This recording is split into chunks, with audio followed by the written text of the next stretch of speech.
దేవా చెరలో నుండి మమ్మను రప్పించుము, మేము రక్షణ నొందినట్లు నీ ముఖ కాంతి ప్రకాశింపచేయుము.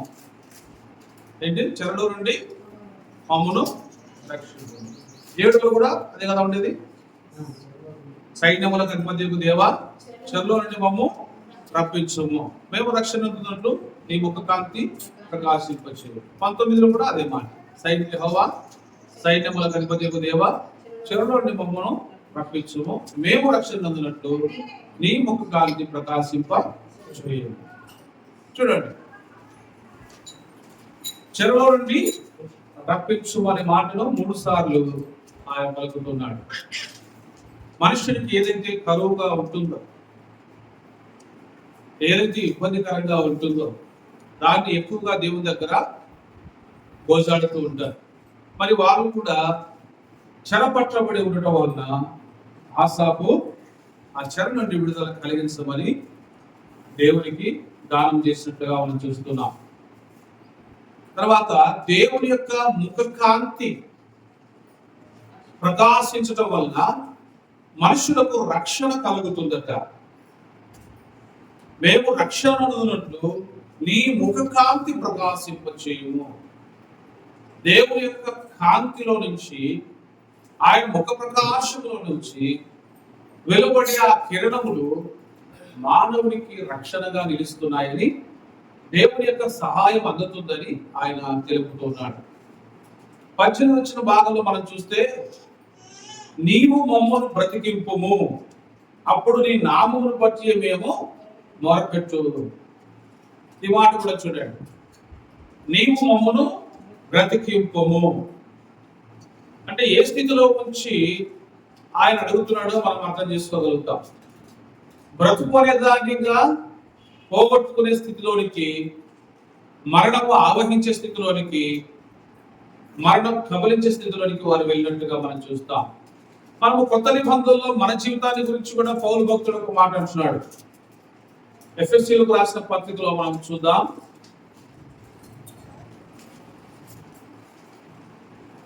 మనము మన అపరాధముల చేతను పాపముల చేతను చచ్చిన వారమై ఉండగా, 2వ అధ్యాయం భాగంలో నుంచి చూద్దాం.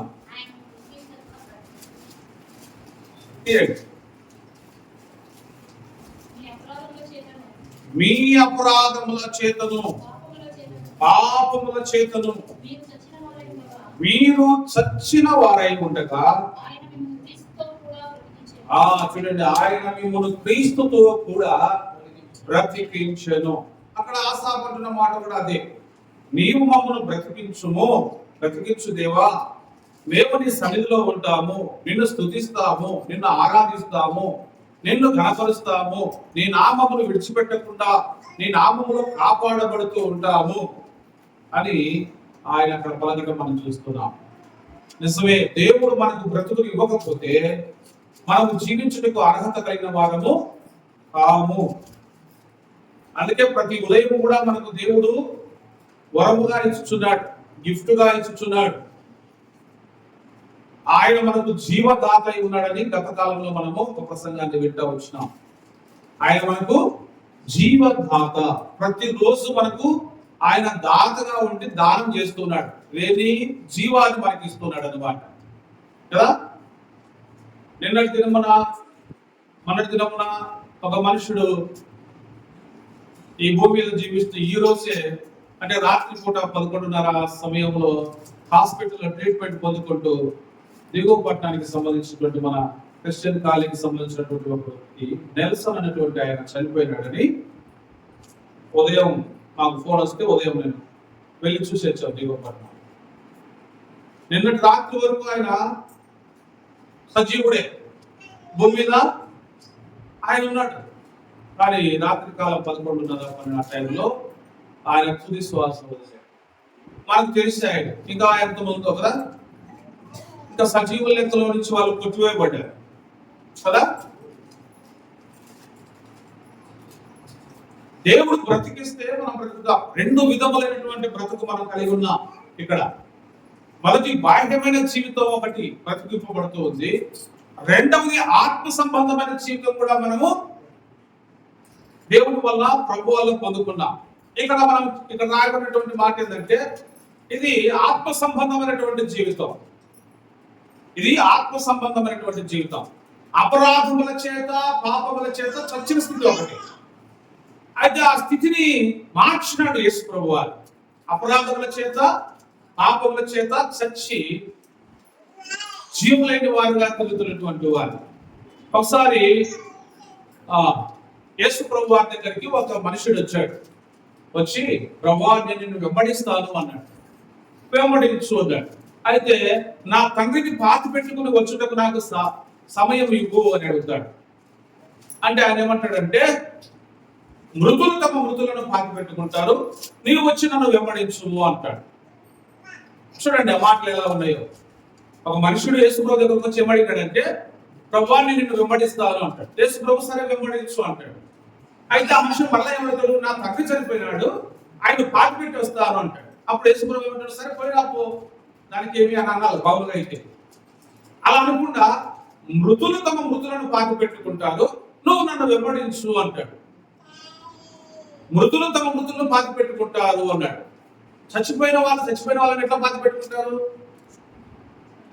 సమాధిలో ఉన్న వాళ్ళంతా సమాధి కాటికి ఈ మనిషి తీసుకుని పోతే సమాధిలో ఉన్న వాళ్ళంతా లేచి ఆ మనిషికి సమాధిలో పాతి పెడతారా? కాదు కదా.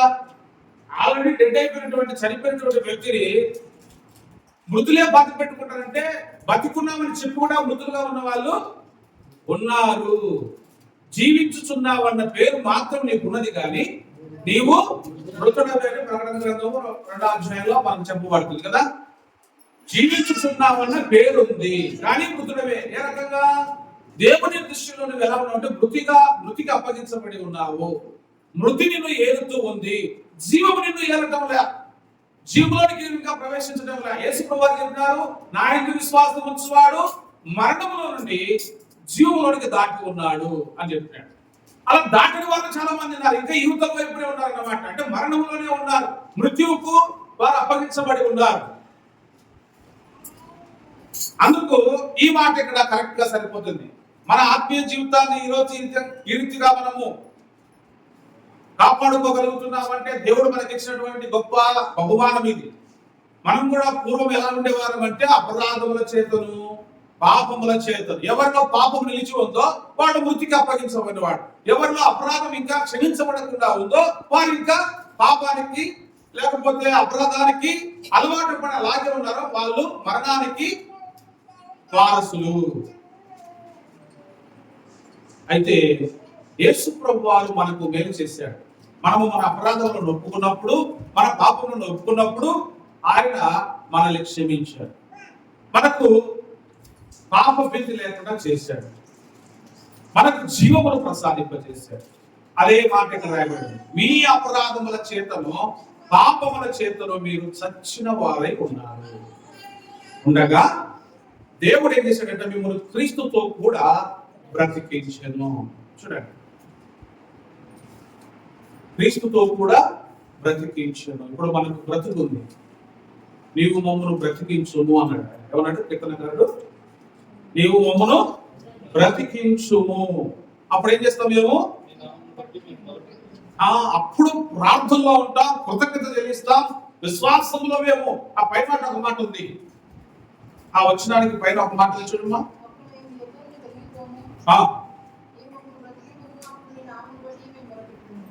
పై మాట ఏంటిది?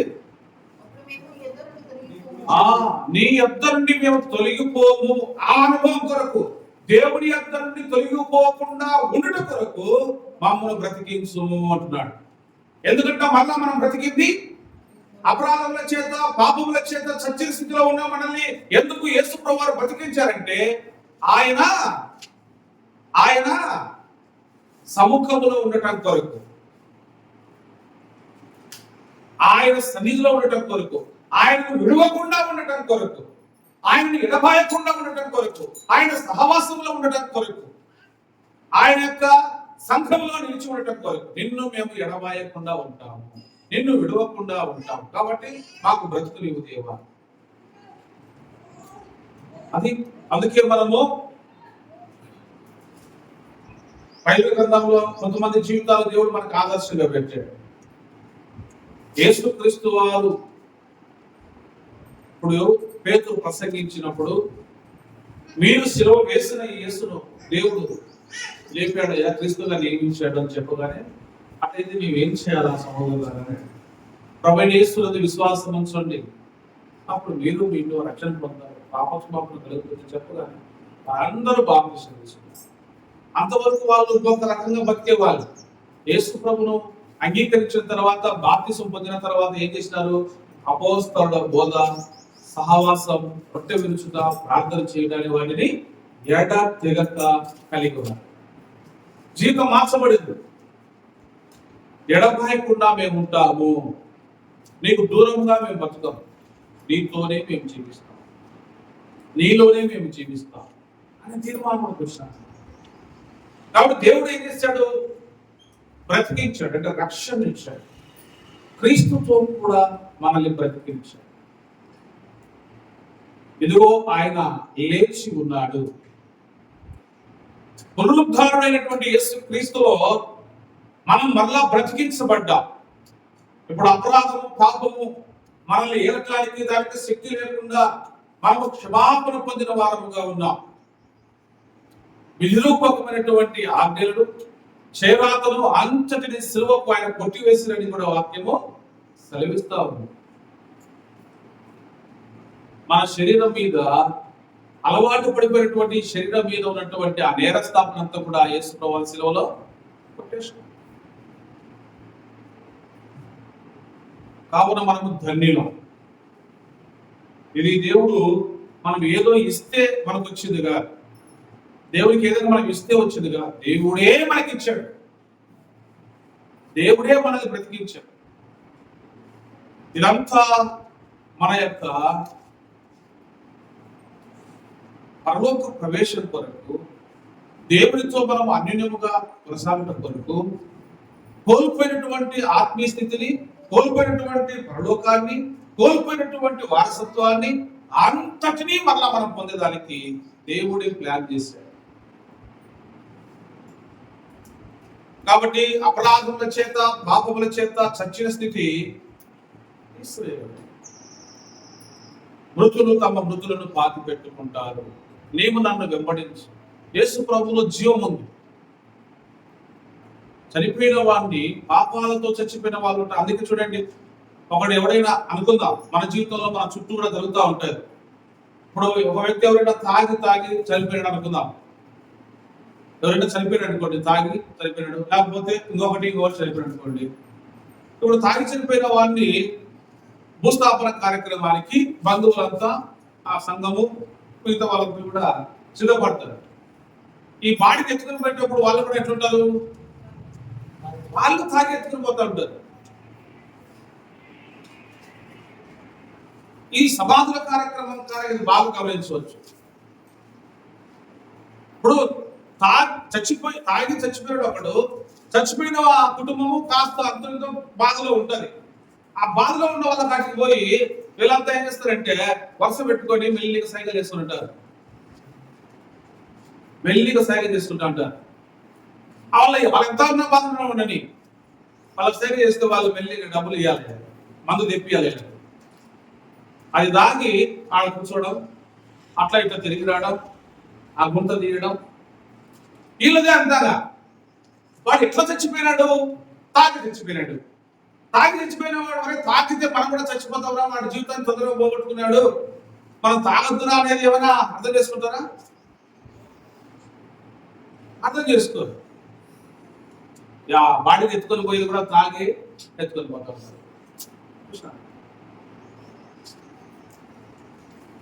అంటే మృతులు తమ మృతులను పాతి పెట్టుకొనని అనే మాట ఎంత కరెక్ట్. వీళ్ళలో పాపం చావలే, వాడు జీవితంలో చచ్చిపోయినాడు.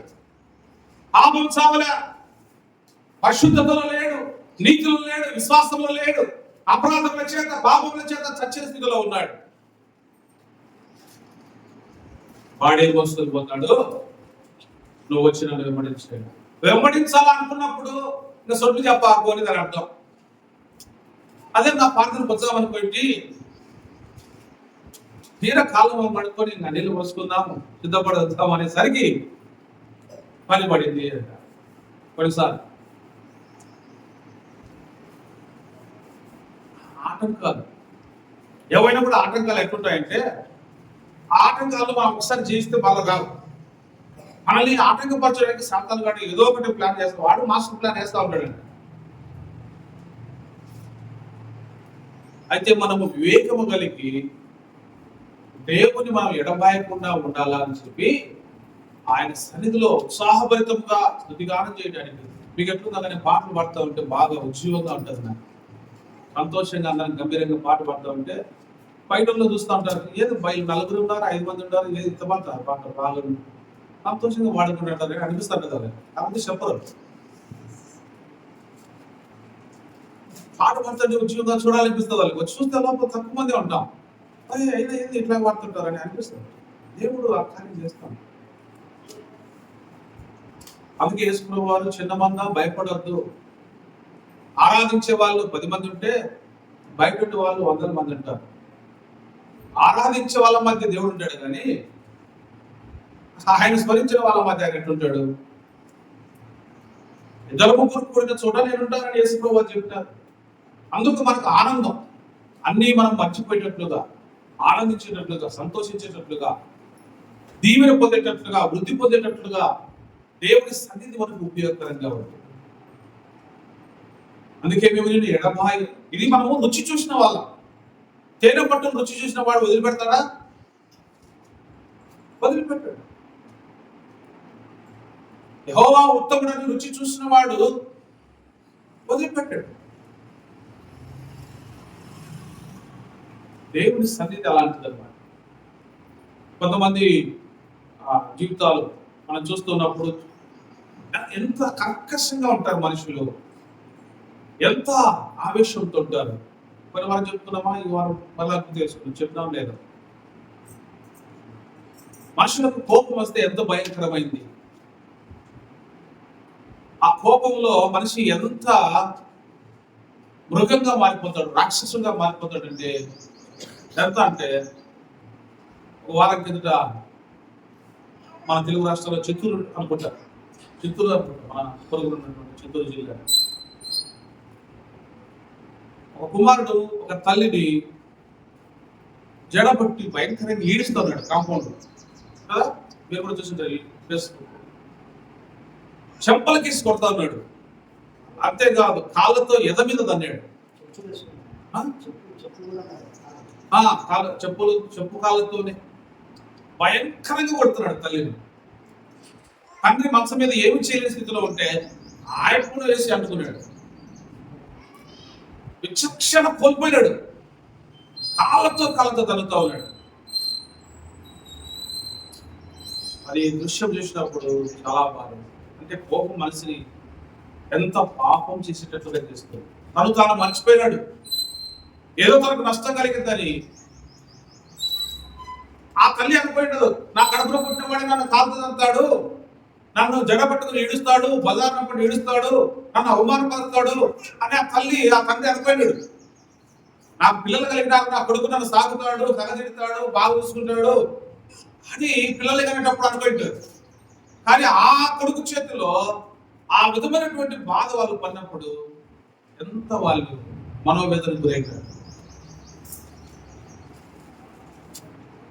ఇది పాపం వల్ల జరిగే కార్యం. అందుకే దేవుని వాక్యం అంటే కోపపడుడి కానీ, కోపం రాకుండా ఉండదు, మనసుకు వస్తుంది. కోపపడుడి కానీ పాపము చేయకుడి. తల్లిని సన్మానించు, తండ్రిని సన్మానించు అనే ఆజ్ఞను మీరుతున్నామంటే పాపం అవుతుంది. ధిక్కరించి మాట్లాడుట కావచ్చు, అవమానపరిచే విధంగా మాట్లాడుట కావచ్చు, చాలా దుర్భాషలు ఆడుతూ అతను కొడుతూ ఉన్నాడు. అది వైరల్ అయింది. చిన్నపిల్లలు ఉన్నారు, చిన్నపిల్లలు వాళ్ళు వీడియో తీస్తా ఉన్నారు. వాళ్ళు బాబాయ్ వద్దుంటున్నారు. వాళ్ళని ఏమి పట్టించుకోలే. వాళ్ళు తిడుతున్నాడు, కొడుతున్నాడు. 3 రోజులకు అంతా కూడా పోలీసులు అది చూసి పోయి అరెస్ట్ చేస్తున్నారు. పాపం చూడండి ఎంత భయంకరమైంది. మనం అలాంటి మృగాలముగా కాకుండా, అలాంటి జీవితంలో మనం నశించిపోకుండా ఈ రోజు ఒక తల్లి కొరకు ప్రార్థన చేసే, ఎంతో మంది తల్లుల కొరకు ప్రార్థన చేసే భారం మనకిచ్చి మన కోపాన్ని, మన ఆవేశాన్ని అంతటి కూడా అణుచుకుంటూ దేవుని యొక్క వాక్యం చేత మనల్ని మనం కంట్రోల్ చేసుకుంటా, ఇతరుల కొరకు ప్రార్థన చేస్తా, అలా బాధపడే వాళ్ళందరి కొరకు ప్రార్థన చేస్తా మన జీవితాన్ని ఎంత సౌమ్యంగా నడుపుకునే దానికి దేవుడు మనకు కృప చూపాడు. చూడండి,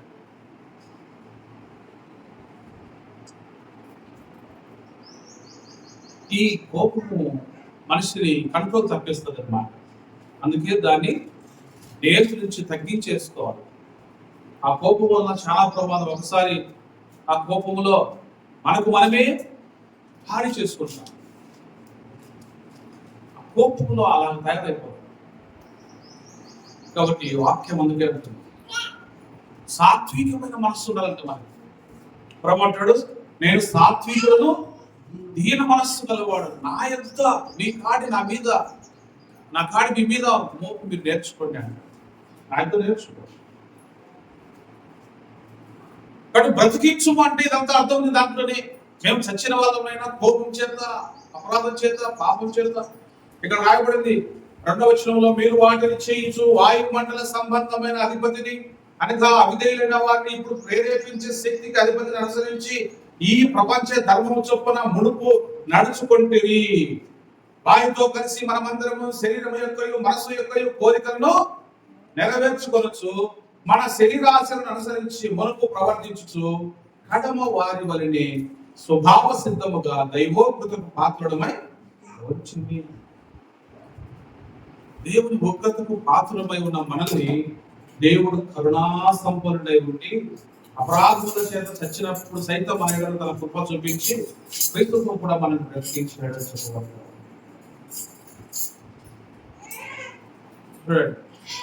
అంటే ఇప్పుడు చూడండి, అది ఎలా అర్థం చేసుకోవాలంటే, ఒక కార్లో ఒక 5 మంది కలిసి ప్రయాణం చేసి పోతున్నాం అనుకోండి. ప్రయాణం బాగా వేగంగా పోతా ఉన్నాం. ఒక చోటుకి వచ్చిన తర్వాత మనం ఆగి, నాకు వేరే పడింది, నేను వెళ్తున్నాను, ఇక నా ప్రయాణం ఇక్కడికి సాధిస్తానని చెప్పి మనం దిగేసినాం. అంటే ఒకరు ఇద్దరు దిగినారు, ఒక ముగ్గురు ప్రయాణం చేస్తారు. ఆ ముగ్గురు ఆ స్పీడ్తో వెళ్తూ మనం ఆగిన కొద్ది నిమిషాలకు, ఒక అరగంటకో గంట సేపటికో, గంటకో అరగంటకో ఒక పెద్ద ప్రమాదంలో చనిపోయారు అనుకోండి. అప్పుడు ఏమనుకుంటాం, పోయమ్మా, ఇంకొక అర్ధగంట నేను వాళ్ళతో కూడా కలిసి ప్రయాణం చేసి నేను కూడా చచ్చిపోయాను. నేను ఆగాను, వాళ్ళు వెళ్ళారు, నేను బ్రతికాను, వాళ్ళు చచ్చిపోయారు అనుకుంటాం లేదు. అట్లనే యేసు ప్రభు మనల్ని ఈ పాపంలో పాడవకుండా, ఈ పాపంలో నశించిపోకుండా ఆపేశాడు. ఆపి మనల్ని కాపాడాడు, బ్రతికించాడు. ఆ పాపము జీవిత ప్రయాణాన్ని ఇక చాలనైనా ఆపేసే అని చెప్పగైనా మనలో ఆ మార్పు వచ్చి ఆయన మాటకు చెవియోగ్యంగా బట్టి మనము రక్షించబడ్డాం. వినని వాళ్ళు ముందు కొనసాగుతున్నారు, యాక్సిడెంట్లు అవుతున్నారు కదా, ప్రమాదానికి లోనవుతాం. అలా మనం అర్థం చేసుకుంటాం. నిజమే, ఒకవేళ ఆ త్రాగుబోతుతనంతోనో, ఆ జూదముతోనో, ఇంకొకటో జీవితం ఉంటే మనం ఏవైపోయి ఉంటున్నాం. కానీ ఈరోజు దేవుని చేతిలో మనము సంరక్షించబడుతూ, పోషించబడుతూ, ఆయన సముఖంలో ఉన్న కాటికి దేవుడు మనకిచ్చిన వాటిని తృప్తిగా జీవిస్తూ, కృతజ్ఞతాభావంతో జీవిస్తూ, పొరుగువానికి మేలే చేస్తూ, కీడు చేయకుండా, పొరుగువాని కొరకు ప్రార్థన చేస్తూ, సమాధానకరమైన మనస్సుతో మనం జీవించడానికి దేవుడు మనకిచ్చిన ఆత్మ ఎంత గొప్పదో చూడండి. మన మనుషులమే మనకు కోపం ఉంటుంది, మనము మాట్లాడవచ్చు, పని చేయొచ్చు. కానీ ఆ ప్రపంచ ధర్మాన్ని అంతా కూడా పక్కన పెట్టి క్రీస్తు మనకిచ్చిన ధర్మాన్ని మనం పాటిస్తూ ఉన్నాం.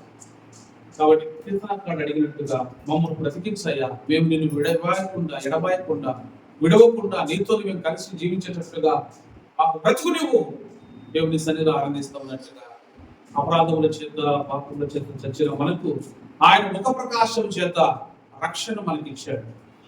యేసు ప్రభువారు శిలువలో మన కొరకు చనిపోయేవారు, మనమందరికి కూడా రక్షణ అనుభవంతో వచ్చాం. కాబట్టి ఇంత గొప్ప అనుభూతిని మనకి ఇచ్చినటువంటి దేవుడికి మనసారి 2 మాటలు మనకు